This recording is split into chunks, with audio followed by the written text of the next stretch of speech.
Hey guys, welcome to just English. मैं हूं राज और आप देख रहे हैं मेरा यूट्यूब चैनल जिसका नाम है जस्ट इंग्लिश, जहां सिखा रहे हैं हम आपको इंग्लिश बिल्कुल जीरो से।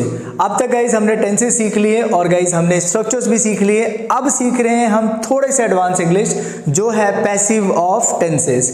पिछली क्लास में मैंने आप लोगों को सिखाया guys passive of past indefinite and passive of present indefinite. आज की क्लास में हम लोग सीखने जा रहे हैं पैसिव ऑफ फ्यूचर इंडेफिनिट। अगर आप अभी तक नहीं जानते कि पैसिव क्या है तो गाइस मेरी पिछली दो वीडियोस को देखिए, और जो पहली वीडियो है जिसमें हमने आपको पैसिव ऑफ प्रेजेंट इंडेफिनिट सिखाया उसमें मैंने आपको ठीक से समझाया कि पैसिव एक्टिव में क्या फर्क है, तो आप वहां से भी देख सकते हैं। खैर अभी चलिए शुरू करते हैं आज की क्लास और सीखते हैं पैसिव ऑफ फ्यूचर इंडेफिनिट। तो मैं आपको बता देना चाहता हूं कि जो पैसिव ऑफ फ्यूचर इंडेफिनिट है उसकी जो पहचान है वो एक्टिव ही रहती है, यानी एक्टिव ही रहेगी, पहचान नहीं बदलेगी। तो हमारा फ्यूचर इंडेफिनिट की पहचान होती है वाक्यों के अंत में गा गे गी, और इस प्रकार के जो सेंटेंसेस आते हैं वो होते हैं हमारे फ्यूचर इंडेफिनिट। इसका जो एक्टिव रूल होता है वो अफर्मेटिव होता है, subject plus shall will plus V1 plus object. Negative subject plus shall will plus not plus V1 plus object. Shall और विल कैसे लगता है ये तो आप सीख ही चुके हैं, और अगर आपको अभी भी डाउट है मैं आपको कहूंगा आप जाइए मेरे टेंसेस की वीडियोस देखना शुरू कर दीजिए, वहां आपको सारी चीजें समझ आ जाएंगी। तो हमने एग्जांपल में एक सेंटेंस लिया है कि वह इंग्लिश सीखेगा। ये एक्टिव है क्योंकि हमें पता है कि कौन इंग्लिश सीखेगा।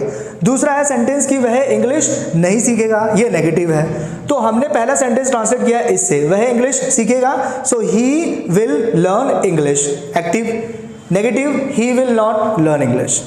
बात चलती है अब पैसिव की तरफ। तो पैसिव का जो रूल है वो है object plus shall will plus be plus V3 and आपका जो अदर वर्ड्स आएंगे वो। तो समझने की जरूरत यह है कि जो पैसिव होगा उसमें आपको पता नहीं चलेगा कि इस काम कौन करेगा, किसके द्वारा काम किया जाएगा, लेकिन काम होगा। तो सेंटेंस हमने लिया है यहाँ पर, जो नेगेटिव रूल है वो भी ये रहा आपके सामने, object plus shall will plus not plus be and V3। Sentence लिया है हमने कि आपको इंग्लिश सिखाई जाएगी। तो भाई आपको इंग्लिश सिखाई जाएगी, कौन सिखाएगा ये नहीं पता, लेकिन इस प्रकार के सेंटेंसेस भी ट्रांसलेट होंगे, इसमें सब्जेक्ट नहीं है। तो रूल के हिसाब से हमें क्या ढूंढना है, ऑब्जेक्ट ढूंढना है। तो ऑब्जेक्ट आपको इंग्लिश सिखाई जाएगी मतलब आपकी बात हो रही है, और मैंने आपको बताया था जिसकी बात होती है या जिसके बारे में बात होती है वो होता है आपका ऑब्जेक्ट। तो आपको इंग्लिश सिखाई जाएगी मतलब आपको मतलब यू, और यू के साथ आपको हेल्पिंग वर्ब चाहिए जो आपने लगाया विल, और रूल के हिसाब से बी, और उसके बाद सिखाने की थर्ड फॉर्म जो टीच होती है, थर्ड फॉर्म हो गई टॉट। तो क्या हो गया, you will B taught English. यही सेंटेंस अगर नेगेटिव में हो जाए तो नेगेटिव रूल आपके सामने ये रहा, और सेंटेंस हो जाएगा कि आपको इंग्लिश नहीं सिखाई जाएगी। So you will not be taught English. आप क्या करते हैं कि इसी सेंटेंस को 6 तरीके से ट्रांसलेट करके कोशिश कर लेते हैं 6 रूल के साथ, ताकि आप इसको और बेहतर से समझ पाए। तो जैसा कि सेंटेंस है कि आपको इंग्लिश सिखाई जाएगी, ये अफर्मेटिव है, जो अफर्मेटिव रूल आपके सामने ये रहा। तो क्या होगा इसकी English, you will B taught English. Negative sentence, आपको इंग्लिश नहीं सिखाई जाएगी, जिसका नेगेटिव रूल ये रहा, और क्या होगा इसका English translation, you will not be taught English. यही सेंटेंस अगर इंट्रोगेटिव में हो जाए कि क्या आपको इंग्लिश सिखाई जाएगी, तो उसका रूल आपके सामने ये रहा इंट्रोगेटिव, और इंग्लिश क्या होगा, will you be taught English. Interrogative negative, क्या आपको इंग्लिश नहीं सिखाई जाएगी, तो will you not be taught English. यही सेंटेंस अगर WH में चला जाए कि आपको इंग्लिश क्यों सिखाई जाएगी, तो क्या होगी इसकी English, why will you be taught English. Rule के हिसाब से सेंटेंस हो जाए WH नेगेटिव में कि आपको इंग्लिश क्यों नहीं सिखाई जाएगी, जिसका रूल आपके सामने ये रहा, और इसका इंग्लिश ट्रांसलेशन होगा why will you not be taught English. तो करना क्या है आपको, ये रहे वो 6 सेंटेंसेस, और ये रहे वो 6 रूल, और ये रहे 6 ट्रांसलेशन। इस वीडियो को यहीं पॉज कर दीजिए, जैसा कि मैं हर बार कहता हूं, और ट्रांसलेशन को देखिए और रूल को देखिए और समझने की कोशिश कीजिए कि ये 6 सेंटेंसेस ट्रांसलेट कैसे हुए हैं। क्योंकि अगर आपने 6 सेंटेंस का ट्रांसलेशन सीख लिया तो पैसिव ऑफ फ्यूचर इंडेफिनिट का कोई भी सेंटेंस अगर आपके सामने आता है तो आप उसे इजीली ट्रांसलेट कर सकते हैं। तो चलिए चलते हैं और देखते हैं कुछ और एग्जाम्पल्स जिनकी मदद से हम आपको इसको और बेहतर समझा पाएंगे। तो जैसे कि सेंटेंस हो जाए कि आपको पैसे दिए जाएंगे, तो क्या होगी इसकी English, you will be given money.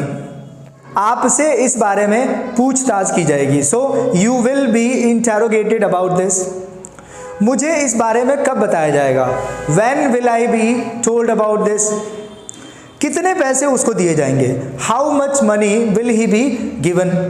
English कहाँ सिखाया जाएगा, where will English be taught, मेरे साथ गलत व्यवहार क्यों किया जाएगा, why will I B mistreated. आपको हर जानकारी दी जाएगी, you will be provided all the information. मुझे यहां कितनी सैलरी दी जाएगी, how much salary will I be given here. तुम्हें एक मौका और दिया जाएगा, you will be given one more chance. तो इस प्रकार के जितने भी सेंटेंसेस हैं अब आप आसानी से ट्रांसलेट कर सकते हैं। अगर आपको कुछ भी समझ नहीं आया तो मैं कहूंगा इस वीडियो को फिर से देख लीजिए।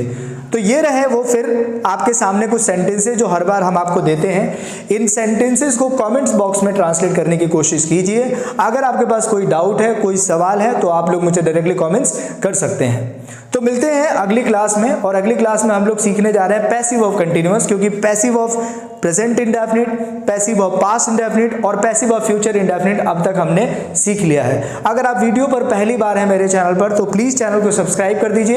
एंड गाइस, जो भी लोग मेरे चैनल को देख रहे हैं और आपको वीडियो अच्छी लग रही है, प्लीज एक बहुत आसान सा काम कर दीजिए, इसको शेयर कर दीजिए। मिलते हैं अगली क्लास में। Thank you so much, bye bye.